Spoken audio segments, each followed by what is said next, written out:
Hola, buenas. Hoy tengo como apretar la garganta porque partí así el video. Bueno, hola. Vamos a hacer una reseña a un libro. Se supone que lo que intento hacer en YouTube es una especie de análisis, o más que análisis, como secuencia de cómo es el proceso hasta que el día de mañana me muera así. Ojalá siendo científico y no trabajando, no sé, en cualquier otra profesión que no sea relacionada con la ciencia.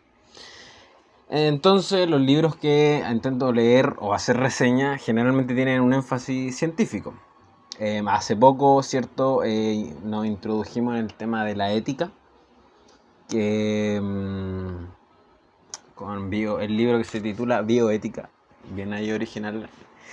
Entonces, yo espero que con ese libro eh, yo le dé o le esté dando como una introducción a posterior análisis, más que reseña, análisis, porque van a ser textos que no son de lectura simple, por así decirlo, que se necesita sí o sí una comprensión y un análisis del texto un poco más rigurosa que, por ejemplo, no sé, pues cuando leemos biodiversidad de plantas nativas, que por ejemplo aquí está, que este libro es como, o sea, te lo leí en menos de 2 horas. Eh, entonces, bioética le damos un inicio a otros textos, como por ejemplo, This Book. Bueno, ética a Nicómaco. Nicómaco. Nicómaco. Del pan Aristóteles. Bueno, este libro, más que reseña, porque yo considero que este libro igual deberían leérselo más personas. Por ejemplo, los textos que yo he leído hasta el momento de ciencia, por ejemplo, son textos que no todos los recomiendo o les doy su enfoque a qué persona igual debería leerlo o qué debería ver antes de leerlo para que no esté tan perdido. Que por ejemplo, uno de los libros de Newton, que les voy a hacer la reseña, se van a dar cuenta, por ejemplo, que ese texto no es bueno leerlo como divulgación. ¿Ya? Ahora estoy leyendo otro de física que toca muchos temas, igual bastante buenos, que es lo mismo, voy a recomendar que ver qué otro libro leer antes de. En este caso, hago toda esta presentación al siguiente libro que vamos a hacer la reseña porque en parte no tiene ningún sentido con ciencia o lo que estamos viendo que es filosofía. No tiene ningún sentido, ¿cierto? Entre comillas, bien entre comillas. El libro, como bien le puse a la portada, al título del video, porque soy bastante poco creativo, es Fahrenheit. Bueno, ahí tenemos algo de ciencia, ¿cierto? No, Fahrenheit 451 de Ray Bradbury. This book.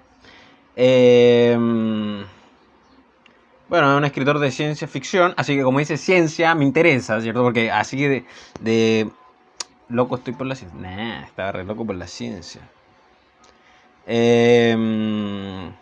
Bueno, para el que no se lo ha leído, como todos los textos que he hecho, léanselo. Pero así como una pequeña introducción, hay una película que se llama Fahrenheit. No está muy buena, no es como la ley del libro, pero se entiende. Dice, voy a leer lo que hice aquí porque es la introducción, para que se lo lean, por favor, léanselo ustedes. Si tienen prueba de un libro de esto, no, léanselo, amigo. Con Fahrenheit 451 nos ofrece la novela de un extraño y horroroso futuro. Montauk, el protagonista, pertenece a una extraña brigada de bomberos cuya misión, paradójicamente, no es la de sofocar incendios, sino la de provocarlos, para quemar libros. Porque en el país en que vive Montauk está terminantemente prohibido leer, porque leer obliga a pensar. Y porque leer impide ser feliz. Y en el país en que vive Montan hay que ser feliz a la fuerza. La obra ha sido llevada por la pantalla con Julius Christine y Oscar Bueno, bla, bla. Aquí, bueno, tocamos temas claramente filosóficos. El tema de la felicidad, por ejemplo. O el tema del pensar, por ejemplo. algo, bueno, aquí tengo algunas páginas, no voy a hacer un análisis, hay gente que se dedica a la literatura y como en sí, le hacen un análisis re profundo. Me pasó, por ejemplo, con la filosofía, que la gente que se dedica a eso le hacen análisis re profundo y súper complejos que la verdad mi cabeza no da para tanto. Pero vamos a intentar ver qué se hace o qué se puede. Lo recomiendo, sí, está bueno. Mm, sí, está bueno. O sea, estos libros son buenos como para plantearse como eh, qué mundo queremos vivir, o más bien en qué mundo no queremos vivir. Un mundo feliz ya me lo leí. No le hice reseña porque me lo leí hace tiempo y lo entendí y eso. Ya fue ya.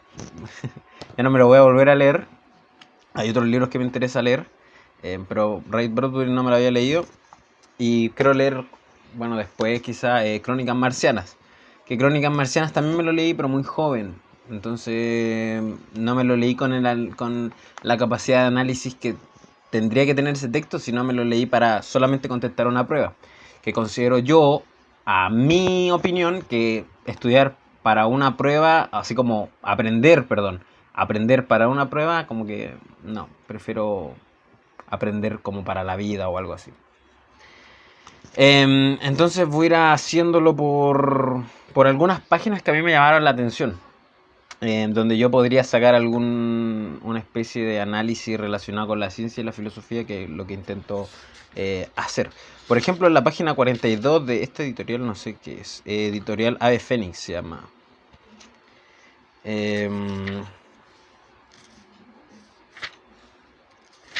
Dame un segundo, por favor. Hoy estoy re cómodo aquí. No me había dado cuenta de eso. Dame un segundo, lo voy a releer y comento lo que dice o si considero pertinente. Voy a poner la imagen aquí, la lectura, lo que dice, e intentar dar mi idea o mi noción de idea e intentar sacar un análisis decente. Wait. Ya. La parte de la página 42 hay una pequeña frase que dice más o menos así. No sé si la voy a poner, igual me da alta paja, tengo igual que estudiar harto. Pero dice más o menos así, la voy a leer. Dice, hay una conversación entre una chica, léanselo por favor el texto. Dice, ¿sabes qué? ¿Qué? La gente no habla de nada, o de algo hablarán. No, de nada. Citan una serie de automóviles, de ropa o de piscina y dicen que es estupendo, pero todos dicen lo mismo y nadie tiene una idea original. Y en los cafés, la mayoría de las veces funcionan las máquinas de chistes, siempre los mismos. O la pared musical encendida y todas las combinaciones coloreadas suben y bajan. Pero solo se trata de colores y de dibujos abstractos. Aquí lo quiero dejar, no. Eso era todo. Aquí la parte que me perturba es primero el tema de la idea original, de formar una idea original. Y lo segundo, el tema de que se supone que hablan como cosas básicas, por así decirlo. Aquí sin ánimos de parecer como subido, o así como, oh, yo cuidado, pobre, mis intereses son ciencia y filosofía, cuidado, rotos. No, intentar no parecer eso. Pero me perturba el tema este de y nadie tiene una idea original. Esa pura frase me llama harto la atención. Porque, por ejemplo, cuando yo me estaba matriculando, esto no tiene nada que ver con el texto, vuelvo a decir, esto tiene que ver con yo y mi relación con la ciencia y la filosofía. Hasta que sea decente. Así que, pero por ejemplo, esto me recuerda muchas veces el tema de, no sé, estudiar filosofía, así académicamente, en una academia, por eso académicamente. El tema de que lo que hacen con los filósofos, o sea, lo que se supondría que tendría que hacer una academia de filosofía, es como más bien dedicarse a cuestionar lo establecido, analizar, no sé, el lenguaje, etc. Pero al final lo que terminan haciendo es como diciendo lo que dijeron otros. ¿Ya? Diciendo lo que dijeron otros. Por ejemplo, me acuerdo de... Una vez pregunté qué se hacían en las clases de filosofía. Y por ejemplo, la clásica es estar analizando, no sé, Aristóteles. Estáis viendo el pensamiento de Aristóteles y después te dicen a tal acción o tal objeto o tal actitud, escríbamela como si Aristóteles la estuviera describiendo. Después, escríbamela como si otro filósofo me la estuviera describiendo. Entonces, desde ese punto, como desde lo que yo veo, desde mi experiencia, desde ese análisis, me perturba claramente. Entonces, por ejemplo, en ciencias, lo que se tiende a hacer es, por ejemplo, claro, te dan la base al principio, ahora por ejemplo que estoy en el segundo semestre, lo que hacen es te dan la base de toda la ciencia en relación a la física y a la química y a la biología en los primeros años sobre la ciencia. Después el otro año es pura cosa relacionada con química, pero lo que se enfoca es en la creación de investigación, o sea, en la creación de cosas nuevas e intentar fomentar eso. No así tanto en la aplicación, por ejemplo, sería de la ciencia, que eso claro, diferencia mucho al ingeniero, ¿cierto? Que el ingeniero es más bien el que aplica toda esta teoría nueva o todas estas investigaciones nuevas y la aplica en campos útiles o no útiles, véalo como queréis verlo. Por ejemplo, el caso más, no sé, más chocante, por así decirlo, el tema, no sé, se sabe que hay bacterias que son buenas, por ejemplo. Entonces, ¿qué hacen? No sé, un ingeniero en alimentación, qué sé yo. No sé si existe esa carrera, pero existen tanta ingeniería. Y entonces lo que hacen, toman esta investigación que hicieron unos biólogos y la meten, no sé, en un yogur. Entonces ahora, a través de químicos, y se meten con otro ingeniero, con los químicos propios, y ahí se meten y te hacen un yogur con probióticos. Entonces ahora tenés un yogur que te dura un año con bacterias adentro de ese yogur y tú te lo tomas y es súper saludable más que un yogur común. Entonces eso más bien lo harían los ingenieros más que alguien, un biólogo, por así decirlo. Entonces me perturba eso. En parte el tema de que, por ejemplo, el texto en sí, para bueno, como sabes, un resumen, cuenta esa historia de un bombero que quema libros, porque los libros obligan a pensar y pensar era en ser infeliz, la idea es que la sociedad vea bien y que seamos todos felices. Entonces eso es lo que logra. En un mundo feliz, otra perspectiva, en Fahrenheit esto. Entonces lo que hace es como que ya nadie piensa porque pensar era ser infeliz, pues tú querés ser feliz, no querés ser infeliz. Entonces me perturba eso porque, por ejemplo, ahora no entiendo mucho el tema de la filosofía en esta cosa, pero ahora, por ejemplo, surgen muy pocas ideas y las ideas generalmente son súper malas. O retrocedemos, por ejemplo, sin hacer mucho hincapié en temas de filosofía política o política en sí. Por ejemplo, me recuerda mucho pensadores de derecha que, por ejemplo, te dicen, no, hay que hacer esto, hay que hacer esto, hay que hacer esto, hay que hacer esto. Pero claro, quizás en lo económico sea algo súper práctico y solucione varios problemas.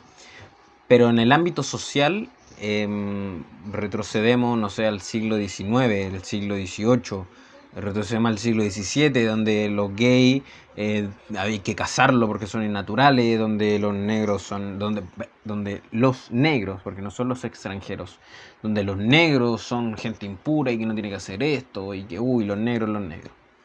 Donde las mujeres no pueden actuar sobre su cuerpo y tienen que elegir, como que retrocedemos unas 2, 3, hasta, no sé, ojalá no tanto, 5 siglos quizás, por ese tipo de pensamientos de personaje actual político, pero quizás avanzamos 1 o 2, quizás nadie sabe, en términos económicos, que la parte económica también es una parte social.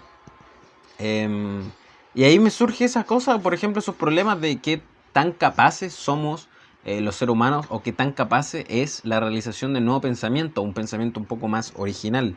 Y me vuelve esta idea de que, por ejemplo, surjan tan pocas propuestas, por ejemplo, hablando del término de ámbito político, surjan tan pocas propuestas de índole para realizar esta o otra acción. Bueno, en la Guerra Fría o era gringo, era yanqui imperialista, o era comunista estalinista. ¿Cachai? Actualmente, claro, el espectro político es mucho más amplio. No todos son comunistas ni no todos son fachos. Pero actualmente sigue habiendo una desinformación brutal, por ejemplo, de lo que coincide ser, no sé, actualmente un comunista como comunista, no comunista leninista, que son dos cosas diferentes. O lo mismo, lo que conlleva, no sé, la etiqueta de ser fascista, por ejemplo, que es una etiqueta que se usa muy mal, o si se usa, no se usa correctamente. O lo mismo, por ejemplo, con el tema de las feministas, que muchas veces hay gente que piensa que las mujeres son las únicas que pueden ser feministas, o que por ser mujer y necesariamente eres feminista.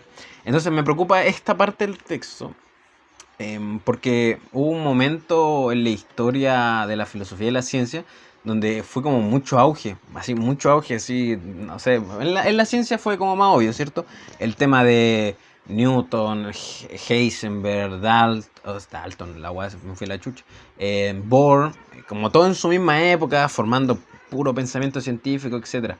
En el tema de la filosofía, no sé, en Alemania, en París también, el tema de Marx, Nietzsche, eh, muchos filósofos en su momento bien así como agrupados, Hegel, todo eso. Eh, pero me preocupa esa capacidad. Por ejemplo, me preocupa también que, no sé, en nuestro sistema que tenemos actual, con nuestras buenas y cosas malas que ha tenido este sistema, porque el sistema ha fallado, pero se recupera a través de lo que queráis. O sea, en todos los países fue diferente su recuperación. El caso de Chile, una dictadura que parece que lo justifica, pero no es mi índole abarcar eso.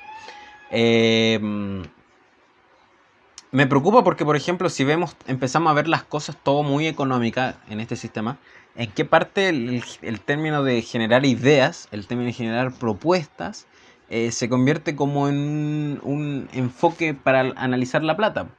Porque, por ejemplo, no sé, pues uno en el colegio, bajo este sistema, una institución, lo que menos hace es dedicarse a generar ideas. De hecho, todo lo contrario, es a repetir ideas. Y me recuerda el tema de la facultad de filosofía, o sea, su objetivo es literal dedicarse al pensar, al trabajar, el análisis del ser humano en su pensamiento, y lo único que hacen es replicar lo que dijo otro tipo que realmente se dedicó a pensar. Eh, y eso más que nada me fui a la chat con ese tema, pero creo que lo podríamos o lo podría ir puliendo mejor cuando abarquemos mucho más cosas relacionadas con historia y ciencia y filosofía, y obviamente cuando abarquemos más filosofía, que obviamente, como ya dije, vamos a partir con Aristóteles. La otra página es la página 61. Aquí están discutiendo sobre la muerte de una señora incinerada. Ya. Y aquí al bombero que la vio quemarse, le perturba eso, porque le dice así como: quemaba a una persona viva y le duele. Cosa que a su mujer, a su pareja, no le choca. Y es como normal, es como, murió. ¿Y qué tanto? Es como, ¿por qué sigue en la tele? ¿Qué dan hoy día en la noche para reírnos? Entonces también me recuerda y me trae nuevamente a este análisis de la ética, más relacionado con la bioética, obviamente, del tema, por ejemplo, ¿quién no ha visto el caso típico de los doctores que a veces ante una muerte fatal, horrible de una persona, no sé, que quizás no se lo merece, quién sabe, un personal de la salud actúa de manera fría y sin corazón, podríamos decirlo? Y esto es como caso típico, ¿cierto? Lo hemos visto y algunos quizás lo han vivido.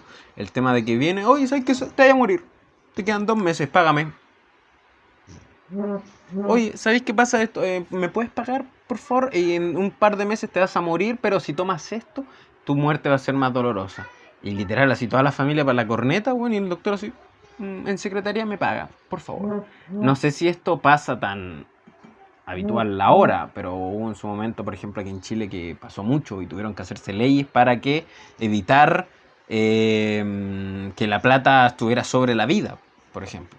Tuvieron que haberse hecho leyes porque los médicos por sí solos no lo hacían. Eh, y ahí entramos, claramente ahí se entra en un análisis ético relacionado con la vida del ser humano, eh, Claro, pues, y el libro ahí lo hace como siento yo que le hace como una especie no sé si le toma mucha la atención, pero le hace un cosquilleo y es claro, o sea, literal murió alguien calcinado, quemado y la persona que le está comentando esto ni se inmuta. Y es como, uy, normal, bueno, que se quemen más, que se mueran más niños de hambre. ¿Qué pasa? Uno más, uno menos. Y es como ese tipo de pensamiento es como, no sé, a mí la verdad no lo comparto y me da asco y me gustaría combatirlo. Pero lo he escuchado. Lo he escuchado en nuestra sociedad civilizada. Lo he escuchado. Después vamos a ver en otro libro de historia, no tiene nada que ver de ciencia, pero ahí vamos a analizar esos conceptos de la normal quizás que en ciencia también se toca mucho. Otra página, voy a pausarlo, one moment. Ya, otra parte del libro que me hizo mucho ruido, que en la página más o menos 102, donde está comentando acerca de como que ya pasó casi todo, por así decirlo, como que un clímax fuerte en el texto y ya como que está volviendo al desenlace del texto, aplicando cosas que aprendí en lenguaje y comunicación del colegio. Y dice esto es lo siguiente: eh, toda la cultura está deshecha, el esqueleto necesita un nuevo andamiaje y una nueva reconstitución. Habla del tema de los libros, el pensamiento, la cultura. Válgame Dios, no es tan sencillo como recoger un libro que se dejó hace medio siglo. Recuerde, los bomberos casi nunca actúan. El público ha dejado de leer por propia iniciativa. Ustedes, los bomberos, constituyen un espectáculo en el que de cuando en cuando se incendia algún edificio y la multitud se reúne a contemplar la bonita hoguera. Pero en realidad se trata de un espectáculo de segunda fila, apenas necesario para mantener la disciplina, de modo que muy pocos desean ya rebelarse, y de estos pocos la mayoría como yo se asustan con facilidad. Ya, esto claramente, o sea, no hay que ser tan cabezón de mente, para entender que lo que pasa aquí, que se llegó a un estado de sociedad donde la misma gente individualmente empezó a no leer libros porque consideraba que leer libros causaba al pensar y el pensar causaba la infelicidad, porque las cosas no eran tan bonitas como parecían serlo, porque las cosas no eran tan perfectas como parecían serlo. Entonces la misma gente empieza a no leer libros y a no seguir estas prácticas, dando a entender que esto no parte desde como una especie de dictadura que lo obliga a la gente sino que la misma gente lo acepta. Esto claramente esto me causa un poco de ruido, porque uno, por ejemplo, no sé, ve a las futuras generaciones. Con leer, esto también afecta lo que dice un gran científico que estimo mucho, Carl Sagan, que lo vamos a estar leyendo también. Con el tema de que en la actualidad hay mucha información, hay mucho texto, no solamente en físico, también en digital hay mucho texto. Entonces hay mucho texto que si tú haces un conteo rápido de las horas, por ejemplo, que tú le dedicas a leer o a estudiar, no te da tiempo para leer todo. Entonces tú tenés que tomar textos y cuáles son los mejores textos según tu objetivo. O sea, si tu objetivo, por ejemplo, el mío es ser menos idiota todos los días, no voy a elegir libros, por ejemplo, donde me digan libros de cocina, por ejemplo. No voy a leer eso, no me sirve. Tampoco voy a leer libros, no sé, por ejemplo, de literatura como literatura, así como Harry Potter, Narnia, porque esos libros como para no ser menos estúpido, la verdad siento que no me entregan nada más que podría ser para favorecer la creatividad, por ejemplo, pero eso es para favorecer la creatividad, no para quitarme lo estúpido. Yo quiero ser menos estúpido. Quizá un libro no se relaciona con la historia, puede ser un libro de historia, me puede quitar lo menos estúpido que soy. Un libro de divulgación científico puede ser, o un libro de filosofía también puede ser. Pero por eso, Carl Sagan dice que hay que más o menos saber elegir qué libros tomar. Y la idea, por ejemplo, sería analizar y comprender qué libros tomar y intentar hacer un buen análisis de qué libro nunca o no tomar. Porque quizá un nunca puede ser muy extremista, pero por ejemplo yo me acuerdo una vez que estaba leyéndome la Biblia y es mucho texto, es mucho análisis, es mucho. Y yo dije, en vez de leerme un texto, que claro, tiene historia, y de hecho yo me atrevería a decir que en algunos años quizá no tengo problema con intentar hacer un análisis a la Biblia. Claro, para esa fecha vamos a ser repro en Aristóteles, o me gustaría ser repro en Aristóteles, en Platón, en Sócrates, o poder dar un análisis correcto o no tan lejos de lo correcto, por así decirlo. Pero, por ejemplo, yo estaba leyendo la Biblia y dije, oh no, llegué como, de verdad, leí mucho, pero después dije, me queda mucho, hay muchos libros por leer, hay muchos pensadores que leer, hay muchas cosas también que me gustaría leer, entonces, ¿cómo voy a basar todo en un libro que fue escrito hace muchos años? Claro, hay cosas, tiene sus cosas buenas y cosas malas, como todos los textos, como todos los pensadores también. Pero ahí tomé mi decisión de no seguir leyendo la Biblia, porque había muchos libros que leer, mucho texto que leer, muchas otras opiniones que leer, hay mucha diversidad de pensamiento también, y creo que eso es lo que lo hace magnífico a nuestra sociedad. O sea, la diversidad, la capacidad de haber mucho. Y creo que la misma diversidad es lo que hace que seamos especiales, no que todos seamos iguales. Pero eso me perturba, el tema de que vamos a tener que en algún momento, o no sé si en algún momento, pero atrevernos a decir qué libros son buenos y qué libros son malos.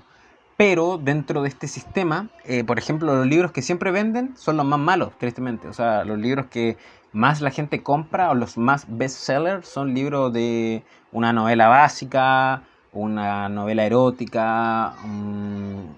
Por ejemplo, no se tienden a comprar, nunca son como bestsellers, así como, no sé, pensadores así muy cabezones, así, que crearon y formularon nueva idea o, no sé, muchas veces somos incapaces de entender la posición opuesta porque somos incapaces también de tomar esa otra postura del, no sé si adversario, pero más bien de la otra persona, ¿cierto? Estaba pensando como en un debate de ideas que generalmente todos se ponen a pelear, así como qué idea es mejor, cuando realmente quién sabe qué es lo mejor o lo peor, ¿cierto? Eh, y eso. Hay otro pasaje que lo voy a leer en un segundo. Wait. Ya. Aquí, en el capítulo 113, está hablando con unas mujeres que viven en esta sociedad y él está recién así como dándose cuenta lo malo, lo asqueroso, todo lo malo que tenía esa sociedad y él se está dando cuenta de eso. Entonces aquí me perturba una parte donde dice, me parece estupendo, dije Mr. Bowley, que era la señora que comento que viven en esa sociedad. Voté en las últimas elecciones como todo el mundo y lo hice por el presidente Noble. Creo que es uno de los hombres más atractivos que han llegado a la presidencia. Pero, ¿qué me decís del hombre que presentaron frente a él? No era gran cosa, ¿verdad? Pequeñajo y tímido. No iba muy bien afeitado y apenas sabía peinarse. ¿Qué ideas tuvieron de los out para presentarlo? No es posible contener a un hombre tan bajito contra algo tan alto. Además, tartamudeaba. La mitad del tiempo no entendí lo que decía y no podía entender las palabras que oía. También estaba gordo y no intentaba disimularlo con su modo de vestir. No es extraño que la masa votara por Winston Noble. Incluso los hombres ayudaron. Comparad a Winston Noble con Howard Gauch durante 10 segundos y ya casi puede adivinarse los resultados. Ya, esta parte habla del tema de la presidencia, están hablando como de política. Y lo que hacen estas señoras que viven en esa sociedad, lo que dicen es que literal su forma de ir a votar o de elegir una presidencia fue por cómo se veía. Lo que comenta todo el rato es su apariencia, qué tan alto era, el color de pelo, lo rubio, bueno, eso es el color de pelo. Cómo habla, sus gestos, su textura física. ¿Ya? Preocupante, porque se supone que este libro es distópico, ¿cierto? Que es como nadie quiere esa realidad, o es como una realidad que parece ser bonita, pero realmente no lo es. Eso es como lo que yo entiendo que intenta hacer estos tipos de textos. Y es brutal porque por ejemplo, lo que he dicho, el tema de que la muerte de personas parezca insignificante o que no tenga llamada, el tema de que la gente tiende a no leer y, por ejemplo, si lee literatura basura, que no generan propias ideas, o que no se esfuerzan, o que no nos esforzamos por generar nuevas ideas o pensamientos propios. Y tercero, que la política la basamos en quién habla más bonito o quién puede decir las cosas que yo quiero que digan, o simplemente en cómo se viste o lo que ha hecho. Y eso me recuerda a 1000 presidentes, en 1000. Caso de Chile, presidente Piñera. Literal, el tipo, no lo digo desde mi posición política que no es de derecha, lo digo desde una posición de hechos. O sea, literal, el presidente de Chile, que ha salido electo 2 veces, estafó un banco, fue gerente general de un banco que se llamaba Banco de Talca, que era un banco ficticio, que hizo que estafó a tantos otros bancos y se cagó a muchos otros bancos que de verdad estaban haciendo bien la pega. Fue declarado reo, o sea que la policía tenía que ir a perseguirlo. Eh, ha estado en mucha información privilegiada, el caso de las aerolíneas, por ejemplo, etcétera. Y literal ha salido 2 veces presidente. Y es como, o sea, ¿qué justificamos? Y es porque esa es como una crisis política que tenemos aquí en Chile, por ejemplo, que el tema de que, entre una persona que aquí en Chile eres de derecha y como que es el espectro bueno, por así decirlo, o eres de izquierda y ni tan izquierda. ¿Por qué digo esto? Porque, por ejemplo, aquí en Chile, no sé, Ricardo Lago, que era del Partido Socialista, el tipo privatizó todo. O sea, literal, todo lo contrario que tiene que hacer una persona del Partido Socialista, Partido Comunista, por ejemplo, que es estatizar todo, hacer todo parte del Estado para regular las cosas más esenciales, el agua, la producción, etcétera. Él lo que hizo lo hizo todo privado, vendió el agua, por ejemplo. Entonces entonces no eres tan de izquierda, a pesar de que tu nombre, que dice Partido Socialista, no es tan socialista, pues amigo. Y de hecho, si a alguien es de Chile o de otro país le interesa la asquerosidad de los partidos políticos latinos, véanse el Partido Socialista aquí en Chile. O sea, el Partido Socialista no funciona como un partido socialista, funciona como un partido de derecha, más relacionado con la gente, porque la derecha su enfoque son las empresas, se supone que la izquierda son la gente. El Partido Socialista funciona con la gente, pero para funcionar para las empresas, una cosa así. Por lo que uno escucha de tantos políticos del Partido Socialista que muchas veces están hasta en contra de la misma gente. Y es brutal, porque es como, ¿qué clase de socialismo tenemos aquí en Chile? O sea, o sea, mi pregunta es, ¿realmente hay como un espectro de izquierda chileno dentro de la política? Y sí, claro, uno podría decir, sí, hay un espectro de izquierda, pero no participa en la política, sino más bien son, no sé, grupos anarquistas o cabros individuales, uno por uno, que tenga su pensamiento, que se hace manifestar en distintas actividades políticas, pero como él no se considera político dentro de un partido, quizás no podríamos clasificarlo. Pero es brutal esto, porque aquí toca el tema de la política en sí, pues muchas veces la política, que Aristóteles, que lo vamos a leer, muchas veces es como, bueno, el más capacitado, el más inteligente, el con más actitudes debería liderar, qué sé yo. Pero últimamente hemos visto todo lo contrario, o sea, los más estúpidos, los más racistas, los más homofóbicos, los más ignorantes son presidentes. Presidentes. O sea, ¿para qué hablar de Bolsonaro con el tema del Amazonas? Que después lo vamos a ver en otro libro y lo vamos a conciliar con el tema de la ética, de la biología, la ecología, por ejemplo. Entonces, ¿qué está pasando con nuestros presidentes? ¿Qué está pasando con nuestra gente? O sea, literal, una persona puede verse muy bonita, pero bueno, vamos a mandar misiles a Siria, weón. Y sigo siendo buen presidente porque me he visto bien y porque soy moreno. Es como, no sé cuál es el límite. O sea, te digo, literal, no sé si una dictadura es justificable. Lo de derecha te va a decir que las dictaduras de izquierda no son justificables, y algunos sectores de izquierda te van a decir que sí, las dictaduras sí son justificables porque bla, bla, bla, bla, bla. En el caso de Chile, casi el 80% del espectro político justifica la dictadura militar, porque ahora podemos no hacer fila. No sé. Es brutal. O sea, ¿hasta qué límite la vida tiene relación con el mundo económico? O sea, literal, podemos justificar matar muchas personas, para establecer un sistema económico que nos da privilegios y tratamos como a otros como esclavos, no sé, podríamos estar analizándolo en un futuro. Pero esos puntos más bien me perturban en el libro. Son como 3 o 4 cosas que se supone que ahí las intentan hacer como que algo normal en ese tipo de sociedad. Pero dentro de esta sociedad que nosotros ya estamos viviendo, yo lo he escuchado muchas veces. Y no solamente yo en mi círculo, sino entrevistas en la televisión, en la radio, libros de otros personajes, etcétera. Y por ejemplo, aquí está el concepto de la normalidad también, que es un concepto que aquí en Chile se ha pasado a través de la pandemia, claro, lo han tomado mucho con el tema de volver a la normalidad y como que ya no se vamos a volver a la normalidad. Y lo peor, por ejemplo, después del estallido social, eso como volver a la normalidad, es como muchas veces como literal en Chile han pasado muchas cosas brutales que nadie se pregunta por qué pasan. Hay gente que sí lo sabe, hay gente que no lo entiende y hay gente que no lo quiere ver, la ignorancia. Entonces como literal, no sé, vamos a justificar que sigamos comprando y vendiendo o que vayamos a seguir comprando en el mall mientras no sé, en una cuadra más hay, no sé, unos 10 cabros que están protestando porque se los estafaron en su universidad, porque no pueden pagar su universidad y porque están pagando como 10 carreras más de las que estudiaron. Y por protestar, lo están baleando, le están quitando, lo están mutilando.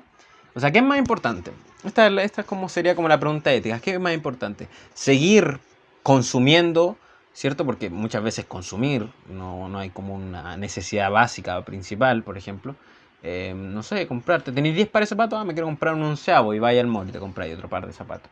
O sea, literal es más importante ir a comprarte un par de zapatos y mantener esta normalidad más que intentar solucionar luego estos problemas que son esenciales. O sea, hay casos de femicidio o intentos de femicidio donde literal a una mujer le intentaron, le arrancaron sus 2 ojos con las manos y la justicia dijo que, claro, poco menos que dijo que la mujer se lo buscó porque la mujer andaba en fiestas y le gustaba carretear y tomar, invitaba a hombres a la casa. O sea, literal, la actitud de la mujer fueron como, uy, la justicia dijo, uy, como la mujer era de mala junta, por así decirlo, el hombre tuvo la decencia de sacar los 2 ojos con sus manos.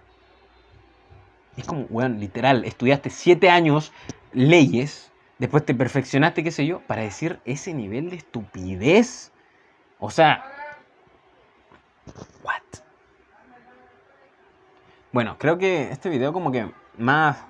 Bueno, esos puntos de... Ya lo dije, el tema de la muerte, que nos parece indiferente, el tema de la lectura, el tema de generar opinión, el tema de los políticos y el tema del concepto de la normalidad, de que esta cosa de que, yo antes iba a hacer esto, pero gracias a que, no sé, empezaron a protestar, ya no puedo hacer esto. Esos como 4 o 5 conceptos que dije son los que me llamaron mucho la atención y que me lo entregó Fahrenheit 451. Sé que esto no tiene nada que ver directamente con ciencias, pero sí con filosofía y con ética.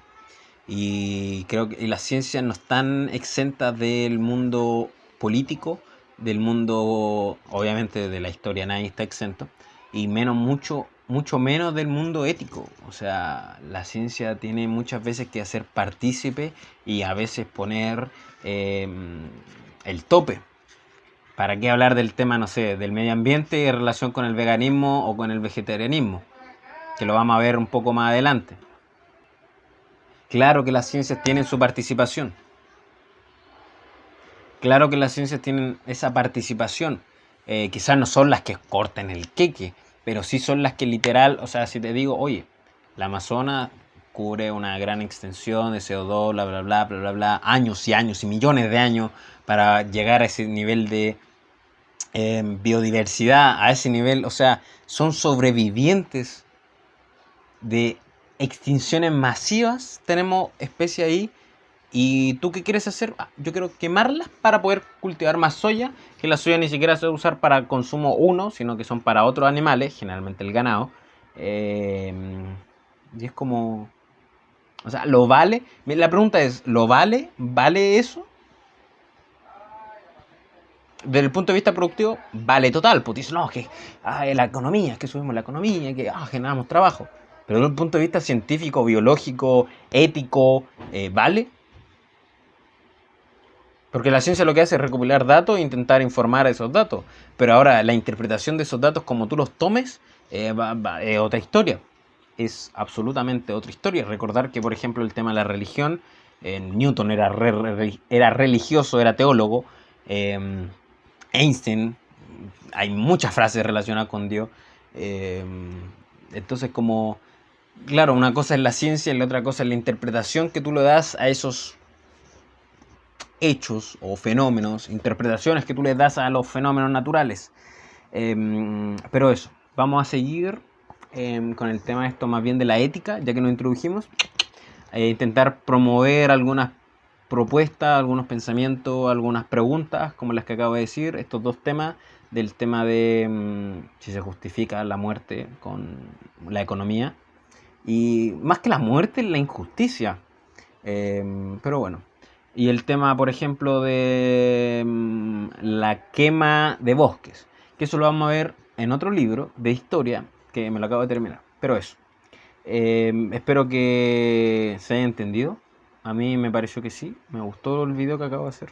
Y eso, ahí está.